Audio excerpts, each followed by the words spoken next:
రేపు 2 నెలల తర్వాత వచ్చేది తెలుగుదేశం పార్టీ జనసేన పార్టీ ప్రభుత్వమే. మనం అధికారంలోకి వచ్చిన 5 సంవత్సరాలు 20 లక్షల ఉద్యోగాలు కల్పించే బాధ్యత మనం తీసుకుంటాం. ఉద్యోగం వచ్చేదానికి కొంచెం ఆలస్యం అయితే నిరుద్యోగ యువకులకి ప్రతి నెల 3,000 రూపాయలు మన ప్రభుత్వం అందజేస్తుంది. అంతేకాదు స్కూల్కి వెళ్ళే ప్రతి విద్యార్థి తల్లిదండ్రులకి ప్రతి సంవత్సరం 15,000 రూపాయలు మన ప్రభుత్వం ఇస్తుంది. అంటే ఒకరుంటే 15,000, ఇంట్లో ఇద్దరుంటే 30,000, ముగ్గురుంటే 45,000 రూపాయలు మన ప్రభుత్వం ఇవ్వబోతుంది. ఇంకా రైతుకి అండగా నిలబడడానికి 20,000 రూపాయలు ఆర్థిక సహాయం కూడా చేస్తాం. ప్రతి ఇంటికి ప్రతి ఏడా ఉచితంగా 3 ఎన్ని చేతులెత్తి చూపించండి, ఎన్ని 3 గ్యాస్ సిలిండర్లు మన ప్రభుత్వం ఇవ్వబోతుంది.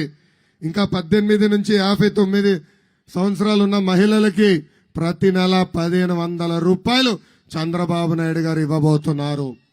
అంటే సంవత్సరానికి 18,000 రూపాయలు, 5 సంవత్సరాలు 90,000 రూపాయలు చంద్రబాబు నాయుడు గారు మీకు ఇవ్వబోతున్నారు.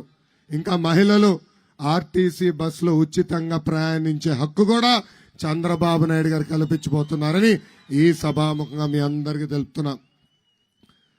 అసలు ఉత్తరాంధ్రకి పట్టిన శనే జగన్. 3 రాజధాని పేరులతో మన జీవితాల్లో 3 ముక్కల ఆట ఆడుతున్నారు. ఇక్కడున్న యువకులందరూ ఆలోచించాలా. గత 5 సంవత్సరాలుగా ఆంధ్ర రాష్ట్రానికి ఒక్క పరిశ్రమ వచ్చిందా? ఉత్తరాంధ్రకి ఒక్క పెట్టుబడి వచ్చిందా? ఒక్కరికైనా ఉద్యోగం వచ్చిందా అని ఒక్కసారి ఆలోచించమంటున్నా. కానీ అదే ప్రజాధనాన్ని లూటీ చేసి 500 కోట్ల రూపాయలు ఖర్చు పెట్టి విశాఖపట్నంలో ప్యాలెస్ కట్టుకున్నాడు ఈ జగన్. ఎన్నికల ముందల అన్ని షుగర్ ఫ్యాక్టరీలు మరి తెరిపిస్తానని హామీ ఇచ్చి కనీసం ఒక్క షుగర్ ఫ్యాక్టరీ కూడా ఈ రోజు తెరవలేదు. ఆనాడు తెలుగుదేశం పార్టీ పోరాడితే విశాఖపట్నానికి రైల్వే జోన్ వచ్చింది. ఆ రైల్వే జోన్ కి కావాల్సిన భూమి కూడా ఈ ప్రభుత్వం ఈ రోజు కేటాయించలేదు. ఇంకా విశాఖ హక్కు అంటే ఆంధ్రుల హక్కు. ఆనాడు పెద్దవాళ్ళు పోరాడి ఆంధ్ర రాష్ట్రం కోసం ఉక్కు ఫ్యాక్టరీ తీసుకొచ్చారు.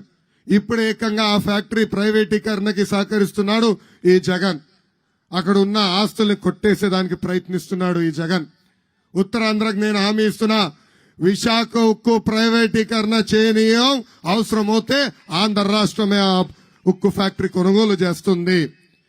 ఇంకా ఉత్తరాంధ్రకి ఈ జగన్ ఒక కొత్త పథకం ఇచ్చాడు. మొత్తం ఉత్తరాంధ్రని 2కి అప్పగిచ్చాడు.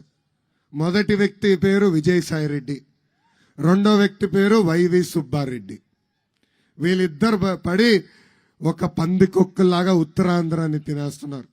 ఎప్పుడు లేని విధంగా భూ కబ్జాలు చేస్తున్నారు. ఎవరన్నా పోరాడితే దొంగ కేసులు పెడుతున్నారు. మన కార్యకర్తలు ఎదురు తిరిగితే ఏకంగా మన ఇంటిపైకి వచ్చి మన కాంప్లెక్స్ గాని ఇల్లు గాని ఈరోజు ధ్వంసం చేసే పరిస్థితి మనందరం చూస్తున్నాం. అంతెందుకు రామ్ తీర్థంలో ఏకంగా శ్రీరాముడు తల కూడా నరికేశాడు ఈ జగన్. ఇప్పటికీ దాని వెనకాల ఎవరున్నారో చెప్పలేని పరిస్థితిలో ఈ ప్రభుత్వం ఉంది. ఇంకా శ్రీకాకుళం జిల్లాకి జగన్ పాదయాత్రలో అనేక హామీలు ఇచ్చారు. దాంట్లో ప్రధానంగా పెండింగ్ ప్రాజెక్టులన్నీ పూర్తి చేస్తాన్నాడు. ఒక్క ప్రాజెక్ట్ అన్నా పూర్తి చేశాడా? ఒక్క ప్రాజెక్ట్ అన్నా పూర్తి చేశాడా? లేదు. ఇంకో పక్కన Vamsadhara Thotapalli left right canal పనులు పూర్తి చేస్తా అన్నాడు. నాగావళి కరకట్ట పనులు పూర్తి చేస్తా అన్నాడు. కనీసం పనులన్నా ప్రారంభించాడా అని మిమ్మల్ని అందరినీ ఒక్కసారి ఆలోచించమంటున్నా. నాడు నేడు ఎప్పుడు ఉత్తరాంధ్రాన్ని అభివృద్ధి చేసింది మన పార్టీ తెలుగుదేశం పార్టీ. ఇక్కడ రోడ్లు కానీ బ్రిడ్జిలు కానీ ఆసుపత్రులు కానివ్వండి, అంతెందుకు ఉద్దానం కిడ్నీ పేషెంట్లకి డయాలసిస్ సెంటర్లు కూడా ఏర్పాటు చేసింది మన పార్టీ తెలుగుదేశం పార్టీ. నర్సన్నపేట నియోజకవర్గాన్ని ఆనాడు 1,200 కోట్ల రూపాయలు ఖర్చు పెట్టి అభివృద్ధి చేసిన పార్టీ మన పార్టీ తెలుగుదేశం పార్టీ. సర్వకోట జులుమూరులో 1,200 ఎకరాలకి సాగునీరు అందించే బొంతు లిఫ్ట్ ఇరిగేషన్ ఆనాడు పనులు ప్రారంభించాం. ఈ ప్రభుత్వ అధికారులకు వచ్చిన తర్వాత ఆ పనులన్నీ ఆపేసింది. ఇంకో పక్కన సర్వకోట జులుమూరు మండలంలో ఉన్న గ్రామాలన్నిటికీ తాగునీరు అందించడానికి నేను పంచాయతీరాజ్ గ్రామీణాభివృద్ధి శాఖ మంత్రిగా ఉన్నప్పుడు కేంద్ర ప్రభుత్వ నిధులతో పాటు 50 కోట్ల రూపాయలు కేటాయించాం, పనులు ప్రారంభించాం. ఆ పనులు కూడా పూర్తి చేయలేని దద్దమ్మ ప్రభుత్వం ఈ జగన్ ప్రభుత్వం. ఇంకో పక్కన హాస్పిటల్ నిర్మించాం. శ్రీముఖి లింగేశ్వర ఆలయం అభివృద్ధి కూడా మన ప్రభుత్వం చేసింది. సీసీ రోడ్లు, బీటీ రోడ్లు కూడా ఆనాడు పెద్ద ఎత్తున చేశాం. కానీ 2019లో ఏం జరిగింది? ఒక్క అవకాశం అని చెప్పారని, అందరికి ముద్దులు పెట్టారని వైకాపా ప్రభుత్వాన్ని గెలిపించాం. ఇక్కడ భారీ మెజారిటీతో ధర్మాన కిషన్ దాస్ గారిని గెలిపించారు. కానీ నేను అడుగుతున్నా, ఆయన నియోజకవర్గానికి ఒక్క అభివృద్ధి కార్యక్రమం చేశారా? ఒక్క అభివృద్ధి కార్యక్రమం చేశారా? ఆయన పేరులో ధర్మాన ఉంది కానీ ఆయన చేసే పనులన్నీ అధర్మమే. అంగన్వాడీ పోస్టులు, షిఫ్ట్ ఆపరేటర్ పోస్టులు కూడా అడ్డగోలుగా అమ్ముకుంటున్నారు. వాళ్ళ సొంత పార్టీ వాళ్ళపైన తిరిగి కేసులు పెట్టే పరిస్థితికి వచ్చారు. ప్రభుత్వ స్థలాలు, చెరువులు, ఎక్కడ ఏ భూమి దొరుకుతుందా అది ఎప్పుడు కబ్జా చేయాలన్న ఆలోచన తప్ప ఏనాడు మన నియోజకవర్గం గురించి ఆయన ఆలోచించలేదు. అంతెందుకు, పట్టణంలో ఉన్న ఎర్రం నాయుడు గారి పేరుతో పార్క్ నిర్మిస్తే ఏకంగా ఆ పార్క్ని ధ్వంసం చేసేదానికి జేసీబీని పంపించాడు ఈ ధర్మ ప్రసాదరావు గారు, కిషన్ దాస్ గారు. ఇంకో పక్కన తెలుగుదేశం పార్టీ కార్యకర్త వెంకటేశ్వరరావు గారి షాపింగ్ కాంప్లెక్స్ ని కూడా ఏకపక్షంగా తొలగించే పరిస్థితి మనందరం చూస్తున్నాం. ఇక్కడున్న ప్రజలందరూ ఒకటి ఆలోచించాలి. ఎమ్మెల్యే గారు గతంలో డిప్యూటీ సీఎంగా పనిచేశారు. ఒక ఉప ముఖ్యమంత్రి నియోజకవర్గం లాగా మన నియోజకవర్గం అభివృద్ధి చెందిందా? ఒక పని జరిగిందా?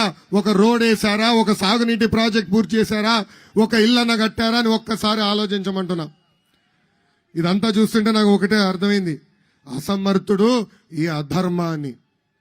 అందరూ ఓపిక పట్టండి, 2 నెలల్లో మళ్ళీ మన ప్రభుత్వం వస్తుంది. ఎక్కడ ఆగిపోయిన పనులు మళ్ళీ ప్రారంభించే బాధ్యత మనం తీసుకుంటాం. యుద్ధ ప్రాతిపదికంగా బొంతు లిఫ్ట్ ఇరిగేషన్ ప్రాజెక్ట్ మనం పూర్తి చేస్తాం. ఇంకో పక్కన వంశధార మెయిన్ కెనాల్ పనులు కూడా పూర్తి చేసుకుంటాం. గారా వంతెన పైన పెండింగ్ లో ఉన్న బ్రిడ్జ్ కూడా పూర్తి చేసే బాధ్యత మనం తీసుకుందాం. ఇంకా లుక్కలామ కామేశ్వరపేట వద్ద లిఫ్ట్ ఇరిగేషన్ ప్రాజెక్ట్ కావాలని కూడా పెద్దలు కోరారు. తప్పనిసరిగా అది చేసే బాధ్యత కూడా మేము తీసుకుంటాం.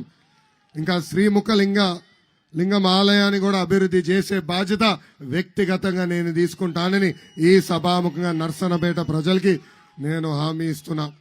అసలు తెలుగుదేశం పార్టీ బలమే తెలుగుదేశం పార్టీ కార్యకర్తలు. అసలు కార్యకర్తల పార్టీ అంటే దేశంలో గుర్తొచ్చే మొదటి పార్టీ తెలుగుదేశం పార్టీ. ఎంతోమంది నాయకులు పార్టీ మారినా పార్టీకి అండగా నిలబడింది తెలుగుదేశం పార్టీ. అందుకే 2014లో మీకోసం ప్రత్యేకంగా కార్యకర్తల సంక్షేమ నిధి ఏర్పాటు చేశాం. ఇప్పటికి దాదాపు 100 కోట్ల రూపాయలు ప్రమాదంలో చనిపోయిన కార్యకర్తల్ని బీమా ద్వారా మనం ఆదుకుంటాం జరిగింది.